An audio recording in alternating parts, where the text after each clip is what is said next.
धुंधकारी। धुंधकारी के चरित्र का मतलब क्या है आप लोगों ने नहीं समझ पाया। हर पिता अपने घर में, हर माता अपने घर में एक एक धुंधकारी जैसे पुत्र को बढ़ावा देती है। आखिरकार पुत्र बिगड़ कैसे गया? आखिरकार धुंधकारी की ऐसी स्थिति कैसे हो गई? आखिरकार एक ब्राह्मण के घर में जन्म लेने वाला बालक जुआड़ी, शराबी, कबाड़ी, वेश्याओं के साथ कैसे रहने लगा? आखिरकार उसके कर्म में क्या कमी थी जो उसको जीवन की सच्चाई को भोगना पड़ा? या उसके माता पिता की परवरिश में क्या कमी थी जो उसके माँ बाप तक को भी भोगना पड़ा? सीधी सीधी बात इतनी है, बात धुंधकारी की नहीं है, बात गोकर्ण की नहीं है, बात आत्मदेव की नहीं है, बात हमारी संतान की है। जब हम शुरुआत में अपने मकान को बनाते हैं, मकान को बनाते समय हम अपनी नींव को जैसा बढ़ावा देंगे, देखिए साहब, नींव में हम जैसा कंस्ट्रक्शन करेंगे, नींव में हम जैसा ऊपर से जितने रूप निकालना चाहे वैसे निकालेंगे। क्या नक्शा बोलता है, नक्शा के अनुसार बनवा लेंगे। लेकिन आप लोग ये बताओ, नींव भरने के बाद जब मकान की दीवारें उठने लगे तो आप लोग बताइए, मकान की दीवार बनने के बाद क्या मकान का नक्शा बदला जा सकता है क्या? क्या मकान की रूपरेखा को बदला जा सकता है क्या? या तो मकान को तोड़ना पड़ेगा और या उसी मकान में रहना पड़ेगा। उसी प्रकार से हमारा मानव जीवन है। मानव जीवन क्या कथन कहता है? मानव जीवन जीवनी में कथन कहता है। मानव जीवन के जीवनी के अनुसार प्रभु का भक्त कहता है मानव जीव को कैसा रहना चाहिए। बोले कोई भी पुत्र है, किसी पुत्र का पिता है, माता है, हमें नहीं कहते पुत्र को चाहो मत, संतान से ज्यादा तो किसी से प्रेम ही मत करो। दुनिया में संतान ही तो सब कुछ है, लेकिन संतान को समय के अनुसार डांटना भी हमारा परम कर्तव्य है। देखो, संतान तो माता यशोदा की भी थी, संतान तो नंद बाबा की भी थी, और संतान के रूप में स्वयं भगवान श्री कृष्ण, भगवान श्री विष्णु जन्म लेकर के माता यशोदा के दरवाजे आए। लेकिन अगर भगवान श्री कृष्ण ने नटखटपन किया तो माता यशोदा ने ऑन द स्पॉट भगवान को डांटा। भागवत कह रही है माता यशोदा ने भगवान श्री कृष्ण को उखली से बांध दिया। भागवत कह रही है माता यशोदा ने भगवान श्री कृष्ण को कठोर से कठोर दंड देने का काम किया। भागवत कह रही है माता यशोदा ने भगवान श्री कृष्ण को हर वक्त डांटा। यानी कि माता यशोदा भागवत के माध्यम से कहना चाहती है कि चाहे पुत्र एक हो, चाहे पुत्र अनेक हो, अगर पुत्र के जीवन का अगर आपको भविष्य सुरक्षित रखना है तो समय पर छोटी छोटी गलतियों पर भी उसको डांटना चाहिए, तभी वह पुत्र राम और कृष्ण की तरह हो सकता है। तभी हो सकता, नहीं तो नहीं हो सकता। अब देखो साहब, धुंधकारी की परवरिश गड़बड़ है गई। किसी की बातों को नहीं माना, घर वालों की बातों को नहीं माना, माँ की परवरिश में कमी रह गई, बचपन में बच्चे को बिगाड़ दिया, और wही बालक आगे चल करके शराबी, जुआड़ी, नशाबाज, वेश्यावृत्ति करने वाला बन गया। वही बालक अपने जीवन को यथार्थ भाव से नहीं चला पाया।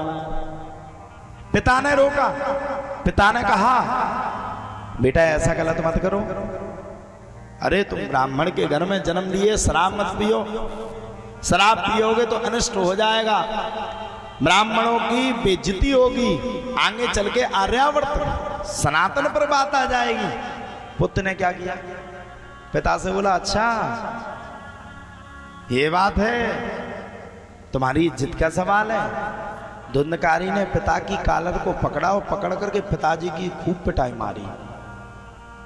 पिता को बड़ा कष्ट हुआ, साहब इस पुत्र को मैंने बचपन से पाला, इसको पोसा, इसके लिए जंगल में मरने के लिए जा रहा था, मरना चाहता था, आज ये बड़ा हुआ, मैंने इसको सीख दी, और सीख देने के बाद इसने सीख की तो बात नहीं सुनी, उल्टा मुझे ही मानने के लिए तैयार हो।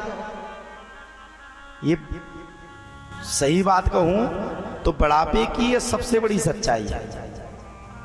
सबसे बड़ी, इससे बड़ी बुढ़ापे की कोई सच्चाई नहीं है। जीवन की ये सबसे बड़ी सच्चाई है। हर घर में देख लो आप, आपका पुत्र पिता के ऊपर हावी होता है।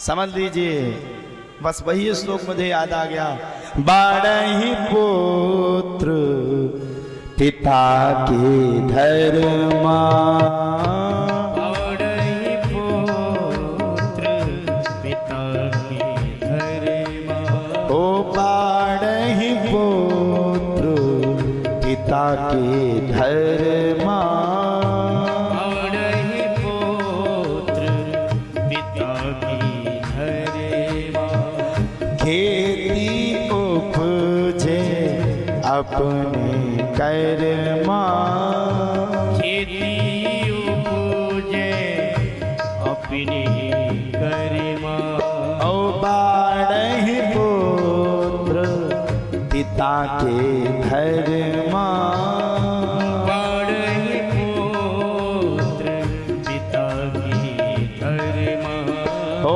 बारही पुत्र पिता के धर्मा। क्या सुंदर पंक्ति गई, बारही पुत्र पिता के धर्मा। जो ये पुत्र कर रहा है जीवन में, ये सब जो घट रहा है, इसका दोषी पुत्र नहीं है, पिता है। बारही पुत्र पिता के धर्मा, खेती उपजे अपने कर्म। पिता ने कैसे कर्म किए? अगर पिता ने सत्कर्म किए तो बालक भी सत्कर्मी होता, अगर पिता ने बुरे कर्म किए तो बालक भी बुरे कर्म वाला होगा। अब देखो साहब, ये तो बात नहीं हुई ना कि गेहूं बो करके चले आओ और गेहूं की जगह मटर पा जाओ, ये तो कोई बात नहीं हुई। गेहूं जाकर के खेत में बीज बोओगे तो गेहूं ही पाओगे, उसी को काटोगे। अब ये तो वही नहीं, तुम्हारा मन फसल गया, मूंगफली को बो दिया और दिमाग खराब हुआ, मूंगफली अच्छी नहीं आ रही है, भगवान एक कृपा कर दो, मूंगफली का चमत्कार कर दो, उड़दा आ जाए ऊपर। या तो जमीन को फिर से जोतो, फिर से गड़ा करो, दूसरा बीज बो, तब जाकर के आ सकता है, या फिर जो बुक चुका है वही रहेगा। इसीलिए ये खेती के ऊपर डिपेंड है। उसी प्रकार से मानव जीवन भी किसके ऊपर डिपेंड है? बोले मानव जीवन, पुत्र का जीवन पिता के ऊपर डिपेंड है। और जीवन में हमें कुछ ना कुछ सत्कर्म करते ही रहना चाहिए, बिल्कुल करना चाहिए। ऐसा नहीं कि गड़बड़ कर्म ही करते रहो और ये सोचते रहो अब हम तो गड़बड़ किए, कुछ कोई दिक्कत नहीं, भगवान हम पर कृपा करेगा। अच्छा, दुनिया में गड़बड़ कर्म तो ठीक है, दुनिया में सबसे ज्यादा अगर संसार में किसी चीज की हाय हाय मची है तो पैसा की।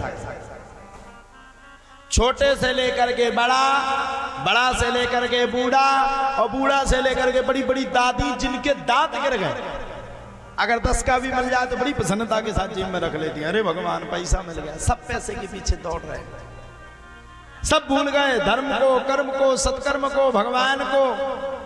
अरे हम ये नहीं कहते कि पैसे की जरूरत नहीं, पैसा की जरूरत सबको है, धन की जरूरत सबको है, चाहिए सबको। अरे धन से तो जीवनी चलती है, लेकिन धन के साथ साथ अगर भगवान को ना भूलो ना, ध्यान रखना, भगवान को भजते रहो ना, तो इस बात का भी आप परिपक्वता के साथ ध्यान रखना। भगवान को अगर भजते रहोगे तो लक्ष्मी तो अपने आप तुम्हारे दरवाजे को खटखटाते हुए चली आएगी। कहाँ जाएगी लक्ष्मी?